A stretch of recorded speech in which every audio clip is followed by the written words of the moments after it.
Doctor Parthasarathi గారు. ధన్యవాదాలు అధ్యక్ష.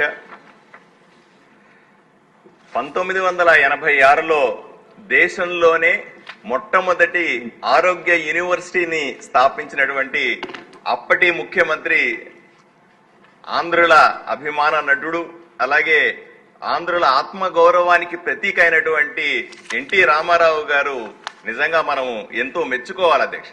ఆయన ముందు చూపు గాని వైద్య ఆరోగ్య రంగంలో, వైద్య విద్యలో విప్లవాత్మక మార్పులు తీసుకురావాల్సి అనుకున్నటువంటి ఆయన ఆలోచన విధానాన్ని ఇప్పటికి కూడా నేను మనస్ఫూర్తిగా సమర్థిస్తాను అధ్యక్ష. ఇప్పటి వరకు 2022 వరకు కూడా 3 లక్షల మంది వైద్య పట్టాలు ఎన్టీఆర్ యూనివర్సిటీ నుంచి పొందారు అధ్యక్ష. దాంట్లో నేను కూడా ఒకండి అధ్యక్ష. నేను 2022లో ఎన్టీ రామారావు గారి పేరు తీసి వైఎస్ఆర్ ఆరోగ్యశ్రీ విశ్వవిద్యాలయం అని పేరు పెట్టంగానే నేను నా డిగ్రీ పనికి రాకుండా పోయింది అనుకున్నాను అధ్యక్ష. ఏం చేయాలని బాధపడ్డాను. నాలాగా బాధపడిన వాళ్ళు దేశ విదేశాల్లో లక్షలాది మంది ఉన్నారు అధ్యక్ష. ఇదే సందర్భంలో అక్కడ అడ్మిషన్, నేను చాలా మంది డాక్టర్లను అక్కడ అడిగాను కూడా, ఈ పేరు మార్పు వల్ల ఇబ్బందులు ఏమిటి అంటే, వాళ్ళు అడ్మిషన్ చేసుకునేటప్పుడు ఎన్టీఆర్ యూనివర్సిటీ ఉంది, చివరికి పట్టాలు తీసుకునేటప్పటికి వైఎస్ఆర్ యూనివర్సిటీ ఉంది, మా పరిస్థితి ఏంటండి, మమ్మల్ని దొంగ సర్టిఫికెట్లు అనుకుంటా ఉన్నారు, మాకు ఇబ్బంది ఉందని చెప్పి చాలా మంది డాక్టర్లు చెప్పారు అధ్యక్ష.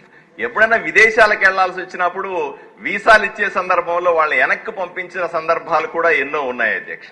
వీటన్నింటినీ దృష్టిలో పెట్టుకొని నేను అప్పటి నుంచి చెప్పానండి, ఇది మంచి పద్ధతి కాదు అని చెప్పామని. ఈ రోజుకు సరైన నిర్ణయం తీసుకున్నట్టుగా అనిపిస్తుంది అధ్యక్ష. తప్పనిసరిగా మళ్ళీ ఎన్టీఆర్ వైద్య యూనివర్సిటీగా దాని పేరు మార్పు చేయడం అన్నది చాలా గొప్ప విషయం అధ్యక్ష.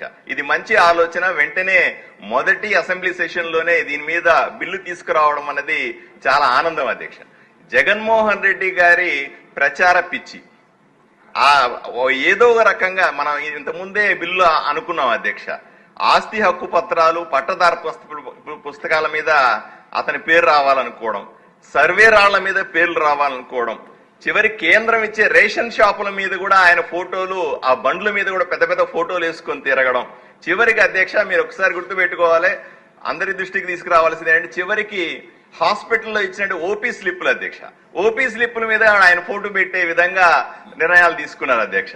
డెలివరీ కోడిగుడ్ల మీద, చివరికి చిన్న బిడ్డలకు ఇచ్చే కోడిగుడ్ల మీద కూడా జగన్మోహన్ గారి ఫోటో ఉండాలా అనుకున్నాడు. డెలివరీ కిట్లు అధ్యక్ష, డెలివరీ అయిన తర్వాత కేంద్ర ప్రభుత్వం ఇచ్చేటువంటి కిట్ల మీద కూడా దాని మీద కవర్ వేసి జగన్మోహన్ రెడ్డి గారి ఫోటో పెట్టారు అధ్యక్ష. అంతేకాదు చివరికి ఎక్కడ వీలైతే అక్కడ పేర్లు, ఫోటోలు మార్చి ఈ ప్రచార పిచ్చి పీక్స్ కి తీసుకెళ్లారు అధ్యక్ష. ఇదే సందర్భంలో ఆరోగ్య శాఖ మంత్రి గారికి కూడా ఒక నేను చిన్న సూచన ఇవ్వాలనుకున్నాను అధ్యక్ష. రాష్ట్ర వ్యాప్తంగా ఉన్నటువంటి ప్రాథమిక ఆరోగ్య కేంద్రాలు జనాభా ప్రాతిపదికన ఉండాల్సిన అవసరం ఉంది అధ్యక్ష. నా నియోజకవర్గం ఆదోనిలో నేను ఎగ్జాంపుల్ గా చెప్తాను అధ్యక్ష. 1,00,000 మంది మండలంలో ఉంటే, జనాభా ఉంటే కేవలం 2 మాత్రమే ప్రాథమిక ఆరోగ్య కేంద్రాలు ఉన్నాయి అధ్యక్ష. ఇది సరైనది కాదు. మనము 20,000 మందికి ఒక్క ప్రాథమిక ఆరోగ్య కేంద్రం ఉండాల్సిన సందర్భంలో 50,000 మందికి ఒక ఆరోగ్య కేంద్రం ఉండడం ఎంతవరకు సమంజసమో మనం ఆలోచన చేసుకోవాల్సిన అవసరం ఉంది అధ్యక్ష. నేను సూచన అధ్యక్ష, చిన్న సూచన మాత్రమే ఇస్తాను అధ్యక్ష. అదే సందర్భంలో తల్లి పిల్లల ఆసుపత్రి అని కేంద్ర ప్రభుత్వ పథకాలతో మనం 50 పడకల ఆసుపత్రి ఆదోను నిర్మించాం అధ్యక్ష. అంటే చుట్టుపక్కల 100 కిలోమీటర్ల పరిధిలో చాలా మంది అక్కడికి వస్తారు అధ్యక్ష. మీరు ఊహించరు అధ్యక్ష, నెలకు 450 నుంచి 500 డెలివరీలు అవుతాయి అధ్యక్ష. 50 పడకల ఆసుపత్రిలో అంతమందిని కింద పైన పడుకోబెట్టి ఏ విధంగా సర్జరీలు చేయాలో డాక్టర్లకి ఇప్పటికీ అర్థం కాని పరిస్థితి అధ్యక్ష.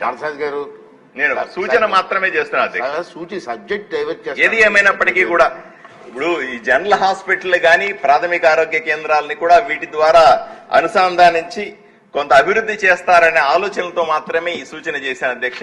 ఏది ఏమైనప్పటికీ కూడా తెలుగువారి ఆత్మగౌరవం, ప్రతిష్ట పెంచినటువంటి ఎన్టీఆర్ గారి పేరును మళ్ళీ పునరుద్ధరించడం అన్నది నాకు చాలా ఆనందంగా అనిపిస్తూ ఈ బిల్లుకు సంపూర్ణ మద్దతు ప్రకటిస్తున్నాను అధ్యక్ష.